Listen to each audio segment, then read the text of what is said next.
em 2010, a gente achava que o mundo do parto se reduzia entre parto normal versus cesárea. Hoje a gente já tem uma amplitude de consciência de saber que a violência obstétrica é parte do combo do patriarcado para oprimir as mulheres, uma ferramenta do patriarcado de opressão das mulheres e das crianças. É fundamental para o patriarcado que as mulheres estejam em estado de subserviência e que as crianças nasçam nesse lugar de opressão, né? Nasçam na dor, nasçam no... Porque o bebê nasce no modelo convencional, ele é radicalmente separado da mãe, sofre todo tipo de interferência que não tem nenhuma base científica. Então, a violência é essa ferramenta, a violência obstétrica é essa ferramenta de manter, desde o momento do nascimento, você no seu lugar, né? Você não manda nada aqui, você não tem direitos, essa é a primeira mensagem que o ser humano recebe. A violência obstétrica, ela é uma modalidade de violência contra a mulher que ainda é muito difícil de ser reconhecida.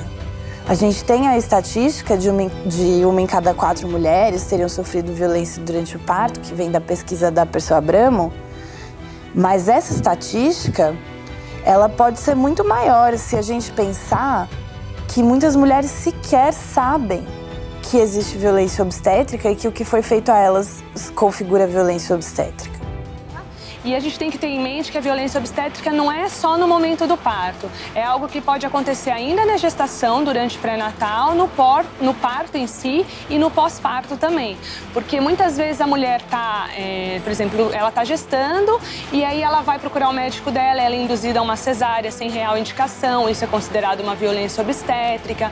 A mulher ser privada de ter um acompanhante durante o parto, porque existe uma lei federal que obriga que a mulher, que permite que a mulher tenha um acompanhante de sua livre escolha. Então, tudo isso acaba sendo, muitas vezes, a mulher é privada disso, procedimentos desnecessários feitos durante o parto, ou que podem até ser necessários, mas sem o consentimento dela. Muitas vezes as mulheres são cortadas, que é a episiotomia no parto normal, a manobra de Christeller, quando é pressionado o útero dela. São todos procedimentos que não são necessários e são feitos sem a mulher nem saber. Depois que ela vai perceber que ela foi vítima de violência, e muitas vezes as mulheres nunca sabem e nem reconhecem que foram vítimas, né? Qualquer coisa é justificativa para meter a faca numa mulher e aumentar o risco dela morrer em 3 vezes. Se isso não é violência, o que é, né? A gente sabe que existe. Vou dizer que eu nunca ouvi uma violência? Eu já ouvi muito. Só que eu tenho o poder da escolha, né? Então eu posso ou ficar na sala de parto e ficar compactuando com aquilo, ou eu posso me retirar. Eu posso me negar. Eu já me neguei a fazer parto. Eu disse para a paciente, mas assim, médica querendo fazer Christeller. A outra médica no meu ouvido, faz epísio. E eu achando que eu não devo fazer, sabe o que eu fiz? Tirei a luva e falei assim, doutora, pode assumir o parto. Porque não é isso que eu quero prestar, não é esse tipo de assistência que eu quero prestar para a paciente. Eu não me formei para isso. Então, a violência obstétrica é mais uma repercussão de como a mulher é vista e tratada na sociedade. Entendeu? É só um corpo que está ali exposto. A mulher está vulnerável no momento do parto. Quando você é vítima de um estupro ou vítima de uma violência obstétrica, é difícil você querer se reconhecer nesse papel de vítima. Por algumas razões. Uma delas, você provavelmente tem afeição à pessoa que te colocou nesse papel de vítima, ao seu violentador. No caso médico, a maioria das mulheres nunca vai demorar para acreditar, né? Que, puxa, esse meu médico que me tratou tão bem, que trouxe meu filho, que, né, elas têm essa relação, quase que uma síndrome de Estocolmo. Porque os profissionais de saúde têm dificuldade de entender a violência obstétrica, né? Eles falam, a gente não faz, a gente faz porque o procedimento é necessário. Mas muitas vezes falta ali a autorização desse profissional. Pode ser que antigamente era necessário, a recomendação era fazer, mas hoje em dia não é mais. Então, assim, eu sei que nenhum profissional faz por mal, eu quero acreditar nisso, né? Ninguém vai fazer uma episiotomia porque eu sou mal e eu quero prejudicar essa mulher. Não, mas assim, falta estudo, falta se atualizar, falta buscar, entender e conversar com aquela mulher, ela não é um pedaço de carne, né? Eu tenho um trabalho, uma vez eu fiz uma entrevista com uma mulher, que é inclusive uma amiga minha, ela pariu num hospital escola, hospital universitário. O professor deu um bisturi na mão de cada estudante e falou, você corta desse lado e você corta desse. Fizeram 2 cortes, 2 episiotomias no parto dela. Por que que fizeram? Para eles aprenderem. Como se aquela mulher fosse um boneco. Eu acho que o primeiro foco é a conscientização. Conscientização dos seus direitos, conscientização do seu corpo, conscientização dos seus desejos, porque muitas vezes as mulheres são condicionadas a, quando elas vão em ambientes, né, sejam hospitais, ambientes hierárquicos de saúde, de uma entrega total, entendeu? Seus valores são desconsiderados, suas bagagens, suas experiências são desconsiderados. Então, tudo que acontece ali, muitas vezes, elas até interiorizam com naturalidade. Com naturalidade. Muitos casos, assim, eu até a semana passada, uma mulher falou pra mim, é que eu não gostei do meu último parto. Mas o que aconteceu?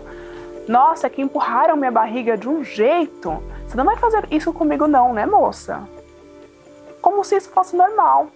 Tem outras que chegam assim pra nós e falam, empurra aqui que eu sei que nasce. Corta, mas corta ali embaixo que nasce. Você tem que fazer alguma coisa, você não vai fazer nada. Por quê? Porque ela aprendeu, né? Já mulheres que estão sendo atendidas pelo Sistema Único de Saúde numa periferia, elas vão sofrer violências físicas, verbais, morais, episiotomias absurdas. E aí que você vê que a violência não escolhe o tipo de parto, né? Então, dentro do parto normal, a violência obstétrica ocorre igualmente. Por isso que precisa de técnicos, a gente precisa de profissionais, precisa de médicos bem formados para olhar esse caso clinicamente e falar, não, você, tudo bem, você precisa de intervenção, você não precisa. É assim que funciona a saúde, né? Não é do tipo, rompeu bolsa, justificativas de cesárea. Unha encravada, o pai viajou, o meu pneu do carro tá furado. E a gente tem que ressaltar também que a violência obstétrica é ainda maior nas mulheres negras. Mulheres negras, mulheres pobres. Então essas mulheres sofrem ainda mais e não reconhecem a violência obstétrica, porque elas não têm essa informação, elas acham que é assim mesmo. Se a gente fizer uma análise interseccional da violência obstétrica, a gente percebe que as mulheres que estão mais vulneráveis na vida em geral, por estarem mais sujeitas a opressões diversas, as mulheres negras, as mulheres que não são magras, as mulheres com deficiência, as mulheres pobres, as mães adolescentes, estão mais sujeitas à violência obstétrica. Sofrem. Então, uma mãe adolescente, ela pode sofrer uma violência verbal que reforça o estigma sobre ser mãe adolescente, além de constrangê-la durante o processo de parturição.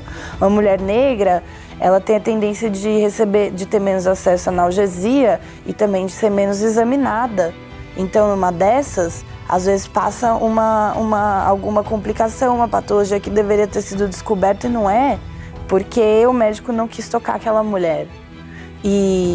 E crenças sobre como determinadas mulheres aguentam e outras não também reforçam a violência. O racismo mata. E o racismo mata muito, muito, muito no Brasil. Se a gente for pensar no cenário obstétrico, o racismo mata todos os dias as mulheres negras. A mulher negra morre muito de causas evitáveis. E falar disso me dói bastante e me revolta como uma estudante da área da saúde, me revolta como uma estudante do curso de obstetrícia que vejo todas as condutas necessárias para agir, a gente treina as condutas necessárias, a gente vê os dados, não tá batendo uma coisa em outra, entendeu? E também acho que principalmente como mulher e mulher negra, eu vejo que há muito protocolo, há muita conduta, mas ainda há pouco resultado. Enquanto a mulher pobre, ela é vista como a que aguenta, então a violência que ela sofre se configura mais na recusa de acesso à analgesia, no tratamento verbal violento, em exames de toque desnecessários e dolorosos, em episiotomia sem analgesia. Já imaginou uma episiotomia sem analgesia? Isso acontece com muita frequência na rede pública. Agora, a mulher branca de classe média, como sobre ela existe esse estereótipo da sensibilidade exacerbada, da fraqueza, da incapacidade de suportar a violência que ela sofre, muitas vezes no fornecimento de informações de má qualidade para que ela consinta com uma cesárea desnecessária. Essa questão de dizer que a mulher negra aguenta mais que a branca, isso é de uma impropriedade total. Não existe tanta diferença assim entre as nossas etnias. Já foi provado isso. Tanto é que não se fala mais em raças na espécie humana, se fala em etnias. Quando uma mulher negra me vê dentro do hospital ou dentro de uma UBS e ela percebe que ela vai ser atendida por mim, eu vejo no olhar dela admiração, entendeu?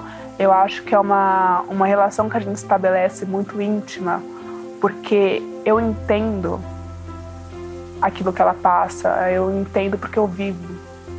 Então eu vejo que ela consegue me admirar, me respeitar e também estabelecer uma relação muito íntima entre eu e ela.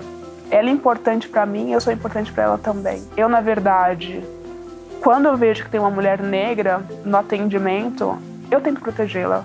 É uma prioridade minha. Ela é uma das consequências da violência obstétrica. A gente fica muito amputada da capacidade de dialogar sobre ela. Segundo o Ministério da Saúde, entende-se por violência obstétrica a violência vivida no momento da gestação, parto, nascimento e pós-parto.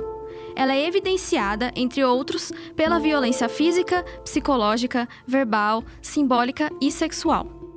Pode ser considerado como violência obstétrica tratamentos excessivos ou inapropriados, práticas impostas às mulheres que violam sua intimidade, como assédio, exames de toque desnecessários, invasivos e constantes, lavagem intestinal, cesariana e ruptura de membranas sem consentimento. No âmbito da violência verbal e psicológica, estudos relatam práticas de opressão e coerção, que se traduzem em impaciência, ameaças e humilhações. Cabe destacar que a violência obstétrica pode ser denunciada à ouvidoria do hospital, ao Ministério Público Federal e Ministérios Públicos Estaduais, Defensoria Pública, Disque Saúde 136 ou pelo Ligue 180.